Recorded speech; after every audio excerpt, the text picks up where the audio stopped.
ನಿಮ್ಮ ಪ್ರಧಾನಮಂತ್ರಿ ಆಳಿದ ಒಂದು 11 ತಿಂಗಳನ್ನು ಅದನ್ನು ಭದ್ರಕೋಟೆ ಮಾಡ್ಕೊಂಡ್ಬಿಟ್ರಿ.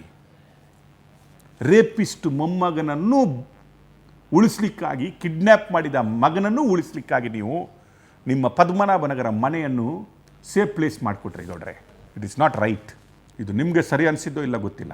ಇವತ್ತಾದರೂ ಕ್ಷಮೆ ಕೇಳಿ ಗೌಡ್ರೆ. ನೀವು ಆ ಮಹಿಳೆಯ ಕ್ಷಮೆ ಕೇಳಿ. ನಿಮ್ಮ ಕುಟುಂಬದವರು ಸರ್ವತಾ ನಮ್ಮದು ತಪ್ಪಾಗಿದೆ, ನೀವು ಹಾಕಿದ ಭಿಕ್ಷೆಯಿಂದ ನಾವು ಇಲ್ಲಿಗೆ ಬಂದಿದ್ರು ಕೂಡ ನಮ್ಮ ಮನೆಯ ಮೊಮ್ಮಗ ಸೀರಿಯಸ್ ಆಗಿಬಿಟ್ಟು ನಿಮ್ಮೆಲ್ಲರ ಸರಗಿಗೆ ಕೈ ಹಾಕಿದ್ದು ತಪ್ಪಾಗಿದೆ ಅಂತ ಕ್ಷಮೆ ಕೇಳಿ ಗೌಡ್ರೆ. ಈಗಲಾದರೂ ಜನತಾದಳದ ನಿಮ್ಮ ಅಧಿಕಾರಗಳನ್ನು ಇನ್ನುಳಿದ ಪಾರ್ಟಿಯ ನಾಯಕರುಗಳಿಗೆ ಬಿಟ್ಕೊಡಿ ಗೌಡ್ರೆ. ನೀವು ರಾಷ್ಟ್ರೀಯ ಅಧ್ಯಕ್ಷರಾಗಿದ್ದಂತಹ ಜನತಾದಳದ ನಿಮ್ಮ ಮೊಮ್ಮಗ ರೇಪಿಸ್ಟ್ ಅಂತ ಇವತ್ತು ಕನ್ವಿಕ್ಷನ್ ಆಗಿದೆ ಗೌಡ್ರೆ. ನೀವು ರಿಸೈನ್ ಮಾಡಿರಿ ಗೌಡ್ರೆ. ಮೋರಲ್ ರೆಸ್ಪಾನ್ಸಿಬಿಲಿಟಿ ಹೊತ್ಕೊಳ್ಳಿ ಗೌಡ್ರೆ. ನೀವು ಆಗ ನೀವು ದೊಡ್ಡವರಾಗ್ತೀರಿ. ಯಾವ ಮುಖ ಇಟ್ಕೊಂಡು ನೀವು ಕರ್ನಾಟಕವನ್ನು ರೆಪ್ರೆಸೆಂಟ್ ಮಾಡ್ತೀರಿ ಗೌಡ್ರೆ? Please resign. ಸಾರಿ ಕೇಳಿ ಗೌಡ್ರೆ.